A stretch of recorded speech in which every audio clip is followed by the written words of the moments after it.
Horse kneels during Mass, the miraculous moment that stunned congregation. Nestled in the rolling hills of the countryside, the small parish of St. Mary's had always been a sanctuary, a place where time slowed, where people gathered for community and prayer. The church, a simple stone building with stained glass windows that told stories of faith and devotion, had been the heart of the village for generations. The bell tower, which could be heard chiming across the fields, called the faithful to Mass every Sunday. For years it had been a place of comfort, a place where the quiet rhythms of rural life intertwined with the hope of divine grace. The parish was small, intimate even, and the congregation had dwindled over the years. Some of the older members had passed away. The younger ones had moved to the city, seeking work and adventure. Yet there remained a core group, loyal and steadfast, who still gathered each week to celebrate the Eucharist. It was a community where everyone knew each other's names, their stories, their joys, and their struggles. At the center of this tight-knit group was Father Gabriel, the priest who had been leading the parish for over 20 years. He was a man of deep faith, or at least he used to be. Lately, though, Father Gabriel had found himself questioning the very foundation of his calling. He had seen so many families come and go, had seen the light of hope in so many eyes fade over time. Sometimes he wondered if his own faith had dwindled along with it. Father Gabriel wasn't a young man anymore.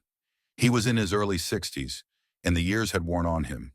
His hair, once dark, was now streaked with silver, and the lines on his face told the story of decades of prayer, service, and quiet devotion. But beneath the surface, there was a weariness that had settled deep within him.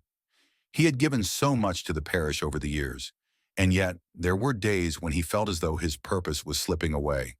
The community had changed, and so had he. As he walked through the church before Mass, Father Gabriel surveyed the quiet pews where the parishioners had begun to gather. There was an air of stillness, a palpable sense of routine that he had come to expect. But there was something else too, a heaviness. The younger families rarely came anymore, and it seemed like each week brought fewer and fewer faces. His heart ached as he thought about the many people who had once filled the church, people who had come to find solace and joy in their faith. Now it felt more like a duty than a celebration. His thoughts were interrupted by the sound of the heavy church doors creaking open. Father Gabriel turned to see a young boy step inside. It was Thomas. Thomas was a familiar face in the parish. He had grown up attending Mass with his parents, and he had been an altar boy, his innocent smile a beacon of youth and hope for the congregation. But that was before the tragedy. Almost a year ago, Thomas's father, Mark, had passed away suddenly in an accident. The loss had hit the family hard, especially Thomas. In the months that followed, the boy had withdrawn from everything that had once been a part of his life. He stopped coming to church. He stopped meeting his friends, and his once bright and inquisitive eyes became shadowed with grief. The pain of losing his father, the man who had always been there for him, was too much to bear. It had been weeks since Thomas had last attended Mass. Father Gabriel had noticed his absence, and he had been worried. He had reached out to the boy's mother, but the family was still struggling to find their way. Thomas had become a silent ghost in the village, quiet, distant, and increasingly isolated. The priest didn't know how to help him, didn't know what to say or do. He often prayed for him, hoping that one day Thomas would find the strength to come back to the faith he had once known.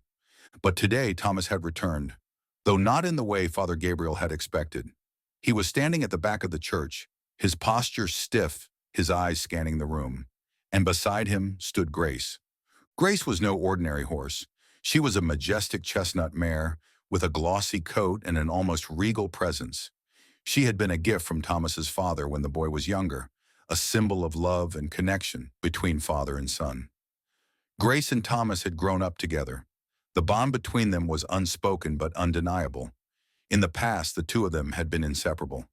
Thomas riding Grace through the fields, sharing secrets and laughter, finding solace in each other's company. But since Mark's passing, Grace, too, had become a source of comfort for Thomas. The horse was his silent companion, the only one who seemed to understand the depth of his grief. But now, as Grace stood beside Thomas at the back of the church, it was clear that something was different. The horse was restless. shifting her weight from one foot to the other, as if eager to move. Her dark eyes scanned the church, and her ears flicked toward the altar. She seemed agitated. Father Gabriel watched the scene unfold, his mind racing. In all his years as a priest, he had witnessed countless moments of joy, sorrow, and even the unexpected. But this was entirely new. A horse in the church was certainly unusual, something he had never encountered before. Yet there was something profound about the moment. The boy, his grief etched in every movement, stood silently beside the horse, whose presence seemed to fill the sacred space with a quiet, commanding energy. It was as if both were waiting for something neither of them could yet name. Thomas. Father Gabriel called softly, breaking the silence. The boy turned his gaze toward him, and for the first time in months their eyes met. The look in Thomas's eyes was a mix of uncertainty and longing, but there was also a quiet hope, a flicker of something that Father Gabriel hadn't seen in a long time. Are you here for Mass? Father Gabriel asked gently, though he already knew the answer. Thomas hesitated, his fingers tightening around the reins of grace. I didn't know if I was ready, He said, his voice barely above a whisper. but I thought maybe today would be different. Father Gabriel nodded, understanding the weight of those words. He smiled warmly at the boy, feeling a surge of compassion for him. It's always good to be here, Thomas. We are all here together. With that, Thomas slowly made his way to the pews, his horse following closely behind, as if there was no question about where she belonged.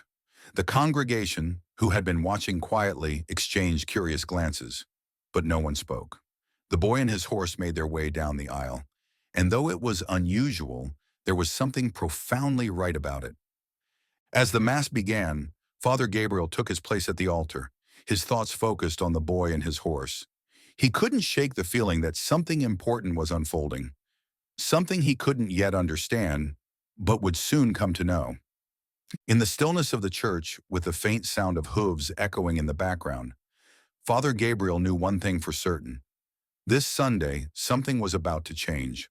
The quiet hum of the congregation settled in as the Mass began, with the familiar words of the opening hymn filling the small church. The sound of the organ swelled, comforting and steady, a reminder of the countless Sundays that had passed in this very space. Father Gabriel, standing at the altar, welcomed the gathered faithful with a soft smile, his eyes flicking to the back of the church where Thomas and Grace had taken their place. As the young boy settled into the pew with his horse beside him, the congregation's attention subtly shifted toward them. Whispers rippled through the room, a mix of surprise, curiosity, and disbelief.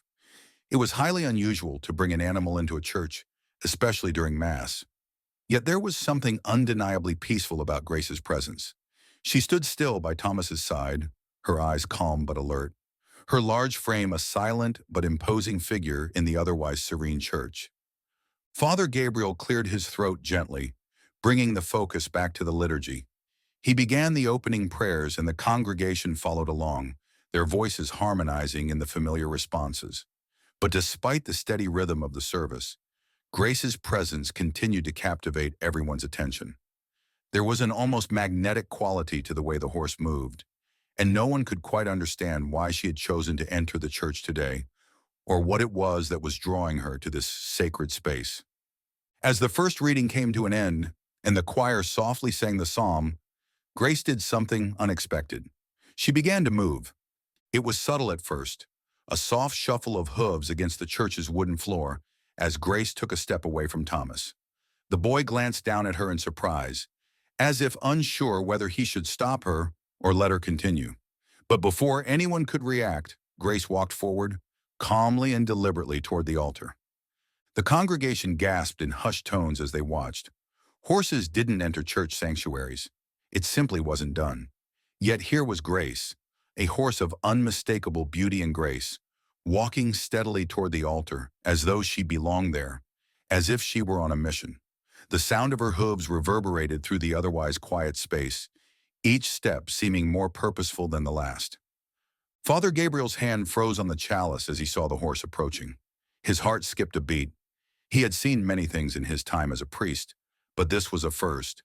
His eyes flicked between the horse and the congregation, who were now murmuring softly amongst themselves, trying to make sense of what was happening. Some were even clutching their prayer books, unsure of whether to react or continue with the service. Grace continued her steady pace, seemingly unfazed by the whispers or the stares. She walked past the pews, her large frame casting a shadow over the people as she moved forward. Her head held high and her body fluid, like a river carving its own path. Thomas, his face pale and his eyes wide, was torn. His hand gently held onto the reins, but Grace was moving of her own accord, as though she was being guided by something greater than the young boy. He looked to Father Gabriel, silently asking for help or guidance, but the priest was just as stunned as he was. When Grace reached the altar, she stopped. For a long moment she stood there motionless, her head lifted as she stared at the tabernacle with an almost knowing gaze. The light from the stained glass windows shimmered across her coat, casting a warm glow over her as she stood in the sacred space. It felt as though time had paused for a moment, and the church itself held its breath, waiting for something to unfold. Father Gabriel, his voice barely above a whisper, continued with the liturgy, but his heart was heavy with a strange sense of reverence. He could feel it, the undeniable pull of the moment. Something was happening, something he couldn't quite explain, but he sensed it deep within his spirit. The air was charged with a quiet power, and he found himself struggling to focus on the prayers in front of him. It was then, during the moment of consecration, that the unthinkable happened. As Father Gabriel elevated the bread and wine, the Eucharist, high above the altar, Grace, who had remained perfectly still up until this point, began to lower her body. Slowly, deliberately, she knelt. Her powerful legs folded under her, and she sank down onto the floor in a gesture of reverence, bowing her head toward the altar. The sound of her knees touching the ground was soft but undeniable, and the congregation collectively gasped. Some of the older parishioners crossed themselves, unsure of what they were witnessing, while others simply stared in stunned silence. It was as though the entire room had been transported to another plane of existence, where the divine and the earthly had momentarily collided. Thomas stood frozen, his hand gripping Grace's reins in shock. He looked down at the horse, his mind racing. He had never seen Grace act this way before. She had always been gentle and well-mannered, but never had she behaved with such reverence. Never had she knelt like this, as though in response to something far beyond her understanding. Father Gabriel continued to hold the Eucharist aloft, but his eyes were now fixed on Grace. His heart pounded in his chest and his breath caught in his throat. The symbol of the divine presence, the body and blood of Christ, was elevated before the congregation, and the horse, a creature of flesh and bone, knelt in solemn recognition. There was a profound stillness in the air as the moment stretched on.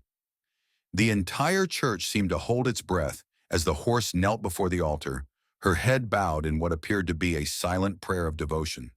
The silence was so complete that it felt as though the walls of the church themselves were reverberating with the sacredness of the act. After what felt like an eternity, Father Gabriel slowly lowered the Eucharist and continued with the prayers. His voice shook slightly, but he carried on, knowing that this moment, however strange and unexplainable, was something that demanded respect. He didn't fully understand it. No one did. But there was no denying that something miraculous had just occurred. As the final prayers were spoken, Grace remained on her knees, her head still bowed. Thomas, his heart racing, slowly walked up to her, gently guiding her back to her feet. With a soft tug on the reins, he led her away from the altar, his mind swirling with questions. How could this have happened? Why had Grace done this? What did it mean? The congregation, still stunned, murmured quietly among themselves. Some were unsure what to make of the event, while others were filled with awe and wonder. It was as though they had just witnessed something far beyond their understanding, something divine. Father Gabriel finished the Mass in a daze, his mind struggling to comprehend the significance of what he had just witnessed. As he offered the final blessing and the congregation began to rise, the question hung in the air. What had they just seen? And what was Grace's extraordinary act of reverence trying to tell them? The mystery of Grace's behavior remained unsolved, but one thing was clear. The peaceful parish had just experienced something unforgettable, a moment that would leave an indelible mark on everyone who had witnessed it. The hushed murmurs of the congregation slowly began to fade as the final notes of the Mass echoed through the church. People stood up, adjusting their clothes and whispering softly to one another, their faces reflecting a mixture of awe, confusion, and reverence. It was clear that the experience had left an indelible mark on everyone present, but as the usual sounds of a Sunday service resumed, the focus slowly shifted away from the altar, back to the pews, where two figures remained at the center of the strange event: Thomas and Father Gabriel. Thomas stood by Grace, his hands still gripping the reins, his heart pounding in his chest. The boy had hardly moved since Grace had knelt before the altar. His mind was racing, struggling to understand what had just happened. He had grown up in the parish, but never had he seen anything like this. Never had anyone seen anything like this. The horse, his companion through thick and thin, had done something beyond explanation. There was something unmistakably sacred about it, something that had stirred a deep place inside him that he hadn't known was there. His eyes drifted down to Grace, who now stood quietly by his side, her head still slightly bowed. For a moment he wondered if she too was affected by what had just occurred. Did she know something he didn't? Was this moment meant for him? He felt an overwhelming sense of responsibility, as if he had been given a gift, or perhaps a sign, that he could not fully grasp yet. Father Gabriel, meanwhile, stood at the altar, his back to the congregation, staring at the large wooden crucifix hanging above. The weight of the moment pressed on his chest. The Mass had ended, but the lingering presence of what had occurred hung in the air, thick and unyielding. He had felt it too, the shift, the divine presence, the mystery that had unfolded right before his eyes. But unlike Thomas, Father Gabriel had spent years serving in this parish. He had seen many things, heard many prayers, and offered countless blessings. Yet this was different. As he turned to face the congregation, his gaze fell on Thomas. The boy's wide eyes, his hands still trembling slightly as he held on to the reins of Grace, seemed to capture the same confusion and awe that Father Gabriel felt. In that moment, the priest's heart swelled with a quiet understanding.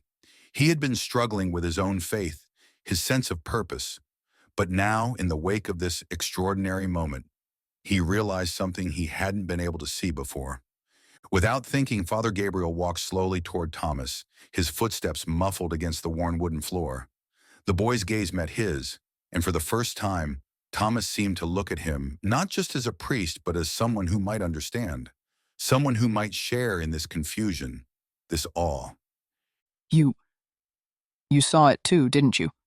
Thomas asked quietly, his voice shaky. His question wasn't a demand for answers. It was a plea for connection, for understanding. The boy seemed to need confirmation that he hadn't imagined the entire event. It was as if a deep, unspoken question had been opened within him, one that he wasn't sure how to answer. Father Gabriel's gaze softened and he nodded slowly. I did. He said. His voice was calm, but there was a slight tremor in his words. It was extraordinary. Thomas looked down at Grace, his eyes filled with emotion. But what does it mean? His voice was barely above a whisper, as if speaking too loudly would shatter the fragile reverence that still lingered in the air. Why did she do that? Why now? Father Gabriel felt a deep, sudden well of emotion rising within him. The questions Thomas asked were the same ones he had been struggling with for months. He had always preached about faith, about the presence of God in every moment, but recently he had felt disconnected. He had questioned whether he was truly serving the people, whether his work was making any difference at all. But now, standing before Thomas, the boy whose grief was still raw and whose faith had seemed to waver, Father Gabriel understood something he had forgotten. Faith wasn't always about having the answers. Sometimes faith was about trusting in the mystery. He placed a gentle hand on Thomas's shoulder, his voice steady but filled with a quiet strength. Sometimes we're given signs when we least expect them, not to answer our questions directly, but to remind us that God is present in ways we might not always understand. Grace's kneeling wasn't just about the horse. It was about something greater than us. Thomas looked up at him, his eyes searching the priest's face for any hint of certainty. Do you think God sent her here? Father Gabriel paused, considering the question carefully. He had heard many people ask similar questions in different forms over the years, and he had always done his best to offer comforting, rational answers. But in this moment, he realized that he couldn't provide an answer that would fully satisfy Thomas. Some things couldn't be explained, and perhaps that was the point, I don't know, Father Gabriel said honestly. but I do believe that God can work through unexpected means, in unexpected ways. What we witnessed today was a moment of reverence, of humility, of awe. And I think that's exactly what we need. The boy's eyes filled with emotion. He glanced down at Grace, who remained quietly by his side, her head still lowered in a subtle gesture of respect. Thomas reached down and gently stroked her mane, his touch tender. He didn't have all the answers, but something had changed within him. He could feel it, a quiet stirring deep within his heart, a spark of hope that had been extinguished ever since his father's death. He hadn't realized until this moment how much he had needed to witness something so pure, so unexplainable, to begin healing. Father Gabriel, too, felt something shift within himself. The weariness he had carried for so long seemed to lift, replaced by a sense of wonder and possibility. He had been so consumed with the demands of the parish, with the responsibilities of his position, that he had forgotten the simple truth he had once held close, that faith could move mountains, but sometimes it moved in the smallest, most unexpected ways, through a boy, a horse, and a moment of grace. I think Father Gabriel said, his voice softer now. that we were all meant to see this together. It's a reminder that we are all part of something much greater than ourselves. Thomas nodded, his face filled with a new sense of peace. It wasn't an answer to all his questions, but it was enough. For the first time in a long while, he felt a quiet certainty that he was not alone. He felt the presence of something far greater than himself, something that had touched him in the most unexpected way. As they stood together, a sense of unity blossomed between them. Father Gabriel and Thomas, each with their own burdens, their own doubts, and their own brokenness, had found something in this moment, a connection, a reminder of the divine presence that could be felt in the quietest corners of life, in the midst of doubt and confusion. And though they didn't have all the answers, they both knew that this was a moment they would carry with them, forever changed by the simple but profound act of a horse kneeling before the altar. And with that, the two of them, priest and boy, guide and seeker, shared a long, silent moment of understanding, a moment that would shape both their lives as the church slowly emptied and the world outside awaited them, unchanged. But for Father Gabriel and Thomas, nothing would ever be quite the same again.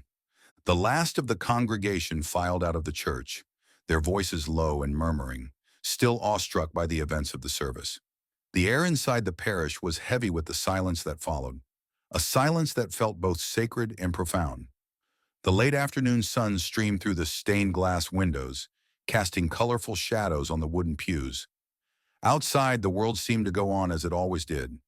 But inside the church, something had shifted, something important, something that both Thomas and Father Gabriel felt in their bones. Thomas stood next to Grace, still tethered by the reins but no longer holding on with the same frantic grip. His fingers were relaxed now, his mind far away from the church's usual rituals, far from the small-town life that had once seemed so predictable. Today had changed him. He wasn't sure how, but the event with Grace kneeling at the altar had stirred something deep within him. He felt as though something within his heart had cracked open, revealing a space that had been sealed tight for so long. It was a space filled with grief, with anger, with unanswered questions. But it was also a space that longed for peace, for healing, for grace. As Father Gabriel began to move toward the sacristy, he noticed Thomas standing by Grace, his gaze distant. The boy had been quiet since the service ended, lost in his thoughts, and the priest could sense that there was more beneath the surface. He had seen this look before, the look of someone who was carrying a weight that no one else could see, a weight that pressed on the soul and demanded attention. Thomas? Father Gabriel's voice broke the silence gently, his words measured and calm. Would you mind if we had a word? The boy turned, his eyes slightly red, and gave a small nod. Of course, Father. Father Gabriel gestured toward the side of the church, toward the small alcove near the altar where the candles burned steadily, a soft, flickering light in the dimness. It was a place of quiet reflection, a space where many had come to pray and seek solace. As they walked toward it, Thomas's heart beat a little faster, unsure of what to say, unsure of how to explain the tumult of emotions that had overtaken him. But he knew he needed to talk. He couldn't keep it inside any longer. When they reached the alcove, Father Gabriel motioned for Thomas to sit on one of the nearby pews.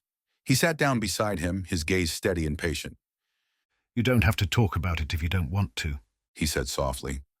but sometimes sharing the burden can make it feel a little lighter. Thomas sat, his eyes focused on the candles, the flame casting a warm glow that seemed to give the room a sense of peace. For a moment, he didn't speak.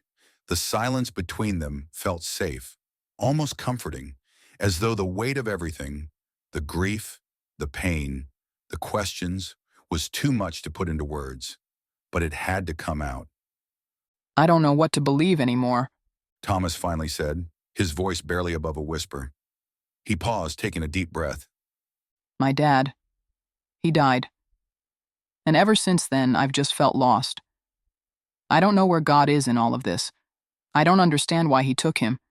I don't understand why everything feels so empty. Father Gabriel's heart ached as he listened. He had heard many confessions, many cries of pain, but the rawness in Thomas's voice was different. This wasn't just a boy questioning his faith. This was a boy whose world had been shattered by loss, and who, in the wake of that loss, had found it impossible to make sense of the world around him. He understood. He understood more than Thomas could know. Father Gabriel reached out, placing a hand on Thomas's shoulder in a gesture of quiet comfort.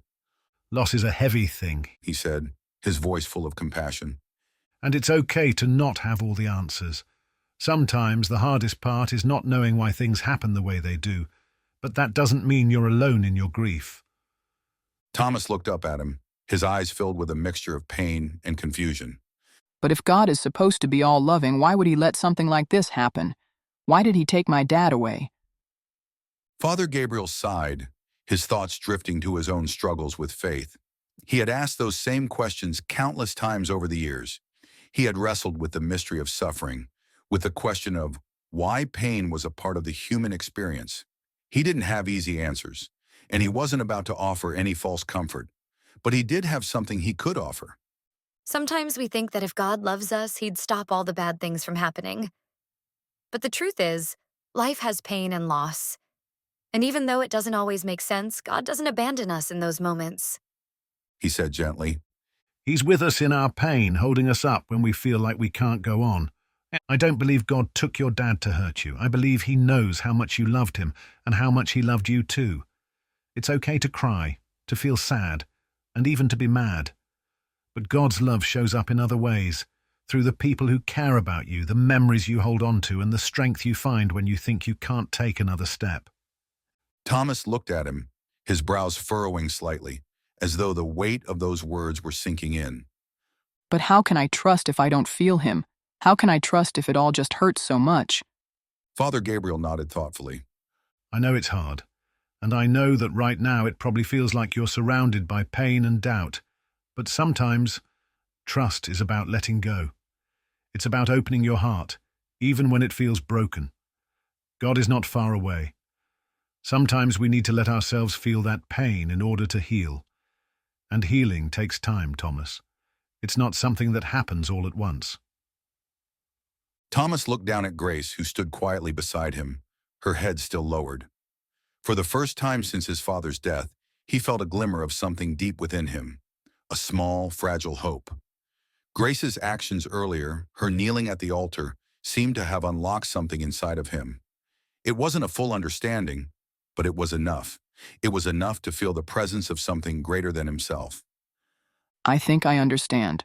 Thomas said slowly, his voice still soft but more assured now. I don't have to have all the answers right now. I just need to trust that God is here with me, even if I can't see him. And I need to forgive. Father Gabriel gave him a warm, encouraging smile. Forgiveness is a powerful thing, he said. not just for others, but for yourself too. Letting go of that pain is part of the healing. It doesn't mean forgetting, but it does mean allowing yourself to move forward. Thomas took a deep breath, feeling the weight of his grief start to lift, even if just a little. His heart wasn't fully healed, but it had cracked open, allowing the light of faith to shine through. And for the first time in a long time, he felt a sense of peace settle over him. As they sat together in the quiet alcove, Grace nuzzled her head against Thomas's side, as though offering her own silent comfort. The boy smiled softly, reaching down to stroke her mane. In that simple act, in the presence of his horse, the boy and the priest, a small miracle was unfolding. Not in grand gestures, but in the quiet moments of understanding, of forgiveness, and of trust. And so, in that small church on a quiet Sunday afternoon, a young boy began to heal, not through answers, but through a willingness to open his heart once more. The pain would always be there, but now it had a place alongside faith, hope, and love. Thomas knew the journey was far from over, but for the first time in a long while, he felt ready to walk it. As the weeks passed, Thomas found himself returning to the church, not out of obligation, but because something had changed inside him. He would walk in with Grace at his side, her calm demeanor a constant comfort. Together they entered the church every Sunday, just as they had the first time. But now there was a sense of peace in Thomas that hadn't been there before. His heart, once heavy with grief and doubt, began to soften as he experienced a renewed connection to his faith. It wasn't just the rituals or the prayers that helped him, it was the community. Thomas started to open up to the people around him, sharing his story with others who had also suffered loss or confusion. His vulnerability touched something deep within the hearts of the congregation. They listened, offering their support, and slowly the ripple effect spread throughout the parish. It wasn't just Thomas healing, it was a whole community rediscovering their faith. Father Gabriel, too, felt the profound impact of the event. The miracle of Grace kneeling at the altar had awakened something within him. He had always been devoted to his parishioners, but now he felt an urgent call to strengthen the community even further. He started new outreach programs, reaching out to those who had drifted away from the church, offering spaces for them to share their struggles, doubts, and triumphs. Father Gabriel's new initiatives began to bear fruit, and the church became a beacon of faith in the small town, attracting visitors who had heard of the miraculous moment. Stories of the miracle spread beyond the parish. People from neighboring towns and even from distant places traveled to see the church where a horse had knelt in reverence. The miracle was undeniable, and the church became a symbol of hope, faith, and divine presence. Thomas's journey inspired many. His faith wasn't perfect. He still faced moments of doubt and sadness, but he had learned the power of humility and forgiveness. He began to see that faith wasn't about having all the answers, but about trusting in the process, in the journey. With Grace by his side, Thomas continued to attend Mass, and each time, it felt as though his heart was opening a little more. He wasn't just healing his own wounds, he was helping to heal the wounds of others, simply by being there and sharing his story. As time went on, the parish flourished. The outreach programs Father Gabriel had initiated brought new life to the church. More people came, not just for the sense of community, but for the sense of peace and renewal that the church now embodied. Thomas's story had sparked something in the hearts of many. It was a reminder that faith, while personal, could also be shared and strengthened through connection with others. Father Gabriel reflected on how much the miracle had transformed him. He had started his ministry feeling weary and uncertain, but now he was rejuvenated, filled with purpose. The miracle had reminded him of the power of faith, humility, and the divine presence that could appear in the most unexpected places.